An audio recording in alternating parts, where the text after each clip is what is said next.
Ya, kita malam ini kita cari untuk bahan dasar pupuk ya. Pupuk yang sering saya gunain ya. Kebetulan kalau di habis hujan itu banyak banget ya. Kayak keong racun kayak gini pada nongol deh ya. Kita ambilin ya. Ini pupuk bagus banget ini ya.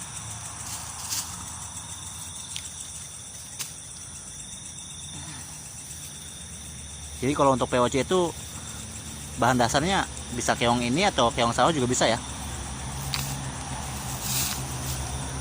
Kalau untuk POC itu sebenarnya nggak harus modal ya, nggak harus modal, kita bisa dapat pupuk yang super bagus. Kayak yang saya pakai ini lumayan bagus ya, dia jadi asam amino ya. Wah, banyak banget ya tuh. Nah, tuh.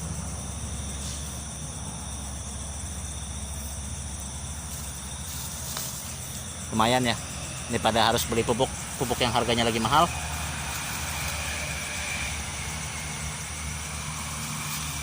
Oke, kita skip ya. Nanti kita lanjut cara pembuatannya. Ya, ini hasil buruan hari ini ya. Dan lumayan, kalau di kira-kira beratnya mungkin ada 5 kiloan lah ya. Ini bagus banget ya untuk buat POC. Nanti kita lanjut pembuatannya ya. Oke, kita lanjut pembuatannya. Kebetulan kita lanjutnya, kalau kemarin kita mencari keongnya ya. Malam ini kita lanjut pembuatan pupuknya ya. Oh ya, mohon maaf ya ngerekamnya malam, mudah-mudahan sih videonya jelas ya.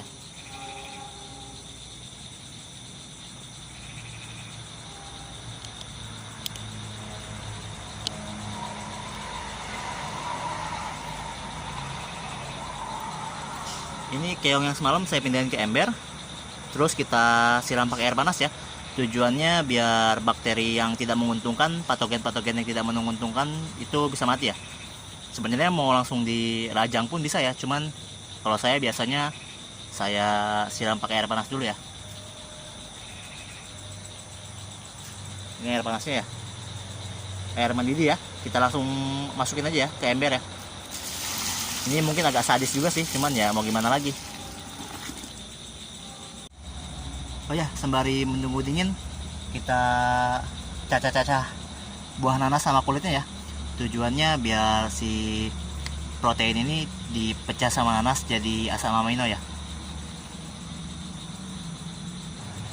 Ya, ini ada kulit nanas, kulitnya ya, sama buahnya juga nggak apa-apa ya. Kulitnya kita cincang ya.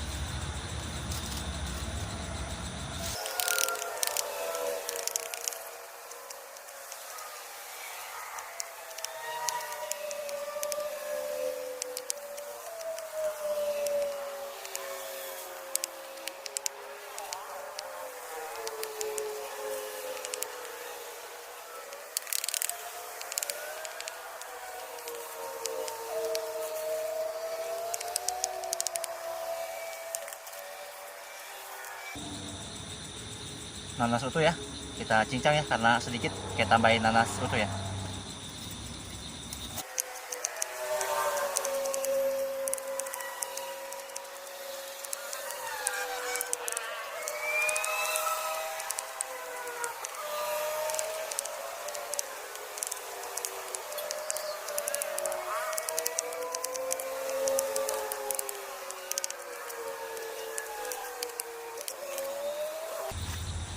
Ya, untuk pencincangan sudah selesai ya. Sebenarnya kalau pengen simple ya di blender, cuman agak malas juga ya. Malam kondisinya blender banyak kayak gini, terus apalagi kalau kulit kayak gini agak susah biasanya di blender ya. Makanya saya lebih milih cincang ya. Walaupun dia nggak halus, tapi karena difermentasi lama kelamaan juga busuk ya.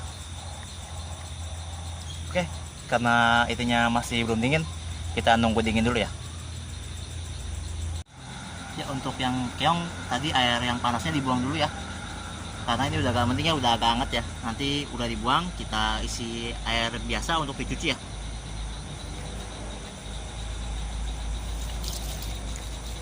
Kita cuci dulu ya, cukup 1 kali bilas aja ya.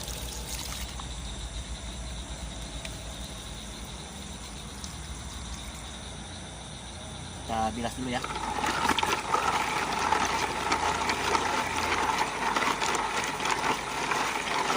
Kalau bekas keong racun tuh kayak berlendir gitu dia. Itu kita buang dulu ya, kita cuci dulu. Soalnya kita cuma ngambil proteinnya ya.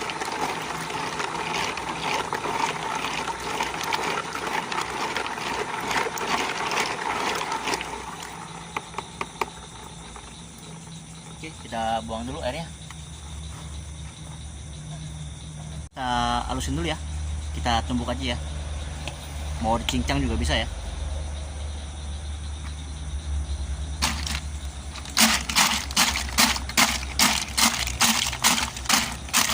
Kita skip aja ya. Soalnya direkam berisik ya. Ya, untuk keong yang tadi udah cukup halus ya. Tidak usah terlalu halus, nanti dia otomatis halus sendiri ya, karena kita campurkan nanas itu ya. Kita campur aja ya nanasnya ke sini ya, kita tumbuk lagi ya. Untuk perbandingannya sebenarnya gini ya, kalau secara teori mungkin bahan protein satu, terus untuk pemecah proteinnya kayak nanas atau pepaya itu satu bagian juga, terus sama gulanya satu bagian juga. Makanya kalau untuk protein ini misalkan 1 liter, nanasnya, jus nanasnya 1 liter juga ya. Begitu juga dengan si gulanya ya. Kalau nggak molase sama 1 liter juga. Cuman karena itu hanya teori, saya di sini untuk proteinnya 1, terus jus nanasnya 1. Nah, sedangkan untuk yang gulanya itu paling ya seadanya saya. Oke, kita masukin aja.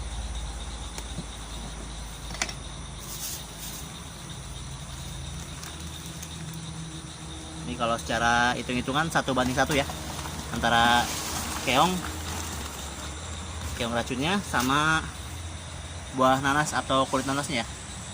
Oke, kita aduk dulu ya, kita skip ya. Kita larutin gula dulu ya, gula merah ya. Ini kita campur air hujan ya. Mau pakai air cucian beras bisa, mau pakai air kelapa juga bisa. Cuman karena di sini adanya air hujan, pakai air hujan juga nggak apa-apa ya. Gulanya 1 kilo ya. Kalau untuk gula nanti menyesuaikan masing-masing lah. Untuk bahannya segala macam, yang jelas bahan itu untuk protein itu 1, untuk si nanas atau kulit nanas itu 1 juga ya, 1 bagian 1 ya. Kalau untuk gula ya menyesuaikan aja. Kita larutin dulu ya, kita skip ya. Ya, untuk gula yang tadi udah larut ya, kita campur dengan ini ya, apa namanya, E4. Bisa dengan mikroorganisme lokal atau bisa disebut mol. Cuman kalau sini saya ngambil simpelnya aja ya, pakai E4 ya. Cukup 200 ml ya. Oh ya, untuk takaran ini nggak ada hitungan baku ya.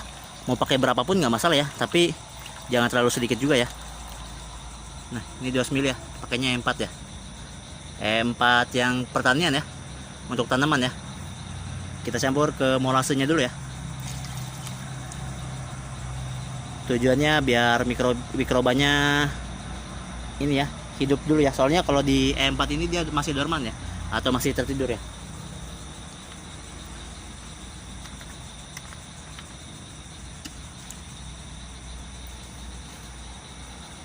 Kita aduk dulu.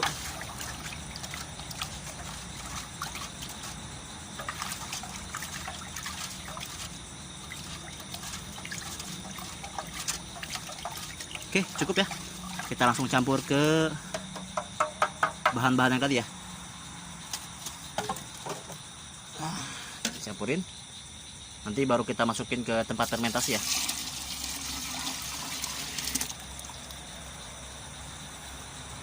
Kita aduk dulu ya.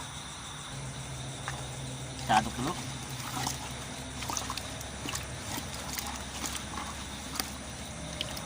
Kalau untuk fermentasi yang bagus itu, ini kan bahan dasarnya daging ya, hewan gitu ya.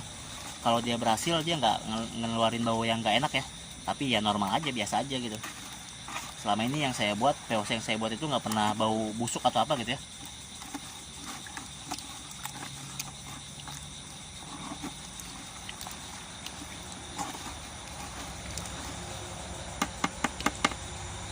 Oke, kita masukin ke tempatnya dulu ya. Ya, ini hasil yang sudah saya masukkan ke tempatnya ya. Lumayan, ada sekitar 10 liter ya. Dan ini lebih dominan banyak di bahan-bahannya ya, kayak modelan nanas sama keong itu ya. Airnya hanya 2 literan ya. Oke, kita langsung tutup ya. Untuk ditutup ini kita pakai sistem anaerob ya, cuman kita pakai selang lagi biar nggak pegel buka tutup botol ya. Makanya kita pakai tutup yang bisa keluar ya udaranya ya. Ya, ini untuk tutupnya ya, kita tutup rapat ya, cuman dikasih selang ya di situ ya.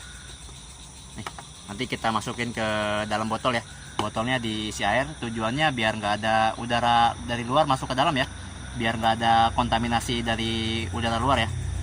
Sebenarnya kalau mau langsung ditutup pakai tutupnya gitu kan, ya bisa aja, cuman nanti kita harus rajin buka ya. Khawatirnya kalau nggak dibuka nanti malah meledak ya.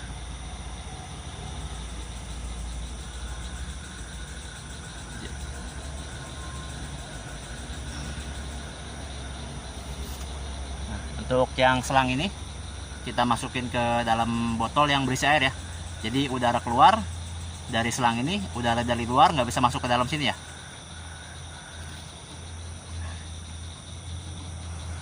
Nanti ya sekitar 2 jam lagi dia keluar gelembung ya. Udah mulai fermentasi dari si bahan-bahan yang tadi, keluar gelembung, udara keluar, udara dari luar nggak bisa masuk ya. Untuk penyimpanannya disimpan di tempat yang tidak terkena matahari langsung ya. Di tempat teduh juga boleh ya, tapi jangan kena sinar matahari langsung ya. Terus untuk dosisnya, karena ini VOC, dosisnya tidak tahu pasti berapa milinya untuk kebutuhannya. Jadi kita coba-coba aja ya. Biasanya sih kalau yang saya buat itu di antara 10 mili sampai 20 mili ya. Tapi karena ini bahan dasarnya cenderung lebih, pekatannya lebih kental ya, mungkin 5 mili ya, 5 mili sampai 10 mili ya. Oke, saya rasa untuk pembuatan VOC di sini sudah selesai ya. Oh ya, untuk VOC di sini dia untuk masanya itu bisa untuk masa vegetatif dan generatif ya. Untuk semua masa ya. Oke, sekian, terima kasih. Jika video ini bermanfaat, silahkan klik like. Jika tidak suka ya bisa di dislike. Kalau ikhlas silahkan di subscribe. Terima kasih.